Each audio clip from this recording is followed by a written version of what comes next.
Bonjour, alors la séance que je vous propose maintenant va être spécifiquement dédiée à l'étirement des mollets, du quadriceps, du psoas iliaque, muscle assez peu connu mais qui est très utile à étirer parce qu'il peut permettre de soulager les maux de dos. Donc c'est intéressant, même si on ne le connaît pas trop, on va le découvrir ensemble. Et on va aussi éventuellement tonifier un petit peu les mollets.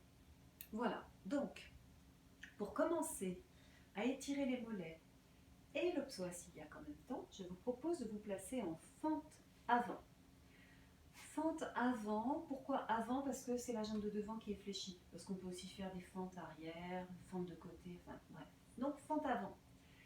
Ce que vous allez essayer de faire, c'est de ne pas avoir les deux pieds sur la même ligne, mais les pieds un peu décalés l'un de l'autre, ça va contribuer à un meilleur équilibre. Pour un meilleur équilibre encore, on peut légèrement ouvrir le pied de devant. Si vous ouvrez le pied, ouvrez aussi le genou, surtout pas ça, le pied ouvert et le genou qui reste devant. Voilà. Et en revanche, derrière, essayez d'avoir le pied bien parallèle parce que c'est seulement si le pied est placé droit devant que vous allez efficacement étirer le mollet. Alors maintenant, il y a un placement du corps à mettre en place. Essayez de ne pas avoir les fesses en arrière. Voilà. Une base quand même aussi importante, un bon écartement entre le pied de devant et le pied derrière, que vous allez quand même ajuster au fur et à mesure de ce que vous sentez possible pour vous. Peut-être qu'un petit écartement, ça tire déjà beaucoup dans le mollet. Si ça ne tire pas, c'est que vous n'êtes pas assez écarté. Et puis donc, verticalité du bassin. On baisse la fesse, là on l'appuie vers le bas, le ventre est monté, et du coup, on va pouvoir aligner les épaules au-dessus du bassin. Puis, si ça tire bien dans le mollet, en tendant le genou, mon pantalon est un peu flou, mais mon genou est tendu derrière. Donc, si ça tire déjà dans le mollet, genou bien tendu, très bien. Mais est-ce que ça tire là dans le psoas iliaque? Si ça ne tire pas suffisamment, vous pouvez augmenter légèrement la flexion, mais surtout insister pour baisser la fesse. Voilà, rien qu'en insistant là, en même temps que je vous le dis, pour appuyer la fesse vers le bas, je sens que ça monte en intensité. Voilà, le psoas iliaque répond assez vite si on a le bon positionnement. Alors, petit clin d'œil à celles et ceux que j'ai en cours et avec qui on travaille régulièrement le psoas iliaque. Certaines et certains ne l'ont pas encore trouvé, donc on continue les recherches. Voilà. Donc bien sûr, pendant tout ce temps-là, les épaules sont relâchées, puis on respire. Comme vous allez me l'entendre dire régulièrement, la respiration, il faut y penser. Elle ne se met pas forcément en place automatiquement. Et des fois même, c'est le contraire. On se retrouve en apnée juste parce qu'on est concentré. Donc, on s'installe de l'autre côté, parallèle ou pas. Donc, parallèle, je vous rappelle, ça peut être un peu plus difficile pour l'équilibre, mais si ça vous intéresse de travailler l'équilibre et que vous sentez que vous arrivez à peu près, vous pouvez rester parallèle ou ouvrir comme je l'ai fait de l'autre côté. Surtout pas les pieds sur la même ligne, un peu décalés. Et le pied de derrière, en revanche, essayez qu'il soit bien parallèle.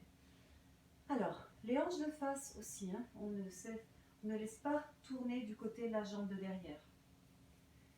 Toujours fesses en bas, on monte un peu le ventre, bien plié en avant, épaules alignées au-dessus du bassin, on relâche en haut et respirez. Et pendant qu'on est en train de travailler, on peut à tout moment augmenter l'amplitude du plié, éloigner un peu plus les pieds, ou au contraire, si on avait visé trop grand, on rapproche. Et le psoas iliaque, là, c'est dans l'autre jambe, bien sûr, dans la région de l'aine, que vous le sentez peut-être, j'espère.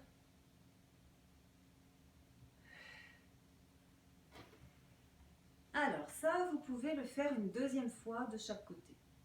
C'est pas mal. On va compléter l'étirement du mollet. Soit vous avez chez vous un petit marchepied, soit peut-être des escaliers.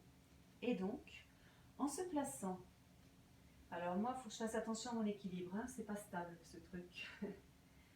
Voilà, en plaçant le pied à moitié ou même moins au bord de la marche et en laissant le talon aller dans le vide, là vous allez le sentir, ça chauffe bien aussi le mollet, ça passe même à l'arrière du genou un petit peu, voilà, ça monte à peine le long de la cuisse, à l'arrière de la cuisse, dans les ischio-jambiers. Donc on laisse le poids du corps aller vers le talon. Bien sûr, toujours la respiration. Et puis on alterne. On passe d'un côté à l'autre.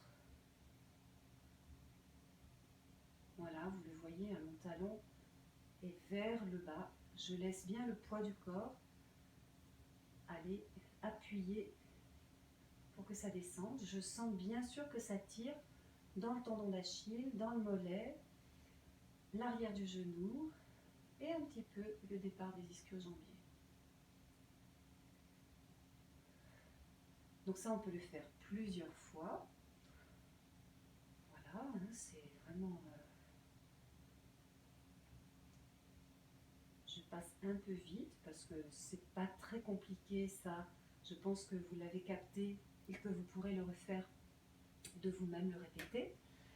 Et puis alors, toujours au bord des marches, mais moi je ne peux pas le faire sur ça, c'est pas stable, mais toujours si vous avez des escaliers, quand vous aurez posé les deux pieds sur le bord de la marche, comme on vient de faire un pied à la fois, vous pouvez tirer sur les deux mollets en même temps ou alterner, on plie une jambe, on plie l'autre et ça, voilà, et ça va tirer d'un côté et de l'autre. Et vous pouvez aussi tonifier les mollets. Vous pouvez en profiter, mais même comme je le fais là, ça marche. Vous pouvez en profiter pour faire des relevés. On monte sur demi-pointe, donc avec les orteils bien à plat, et on redescend. Donc, on monte. On peut en profiter pour chercher son équilibre. Ça fait travailler un petit peu les abdos. Donc, on tient les abdominaux. Voilà, on grandit et on redescend en contrôlant. Donc ça, à la fois, il y a un travail vraiment de tonification des mollets et un petit travail quand même de renforcement de la musculature profonde, des muscles squelettiques qu'on sollicite là pour ne pas laisser le corps partir dans tous les sens. Donc entre autres les abdominaux, mais pas que, il y a beaucoup de chaînes musculaires là qui sont concernées. Voilà, en vous tenant contre un mur, contre un meuble, comme je fais, si vous appréciez cette aide, si ça fait trop de choses à travailler à la fois, et en respirant, évidemment. Vous pouvez le faire 10 fois d'affilée, faire une pause, reprendre un peu plus spécifiquement l'étirement du mollet et recommencer une dizaine de fois. Ça peut être un bon petit mouvement, histoire de solliciter nos jambes. Si on est très sédentaire, il va falloir les faire bouger un peu les jambes. En tout cas, on continue avec les jambes, avec le quadriceps. Donc, on peut s'installer en se tenant. Et puis, une fois qu'on est installé, on pourra éventuellement lâcher notre appui pour, encore une fois, travailler l'équilibre et solliciter les muscles profonds.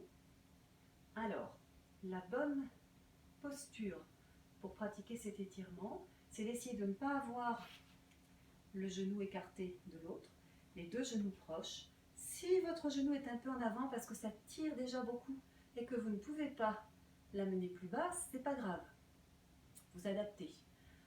Voilà, en tout cas, on cherche encore la verticalité, celle du bassin, et puis tout au-dessus, la colonne, jusqu'au sommet de la tête. Vous respirez, bien sûr.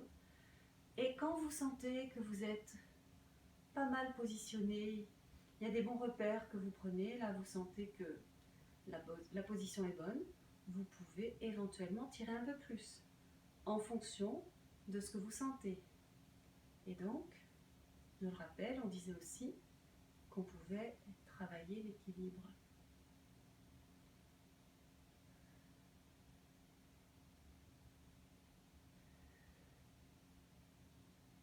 Allez, on va doucement pour lâcher et s'installer de l'autre côté. Donc, installez-vous éventuellement en vous tenant, ça permet de mieux vous positionner. Donc toujours en cherchant à avoir les deux genoux rapprochés, même s'il y en a un qui est un peu en avant. Le bassin bien vertical. La colonne étirée. Vous lâchez les épaules. Sentez que vous respirez. Et puis, on peut tester son équilibre. Continuez à augmenter ou pas l'étirement.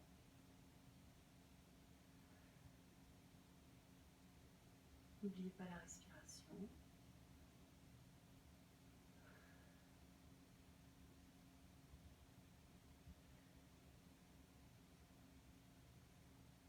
Et doucement pour relâcher.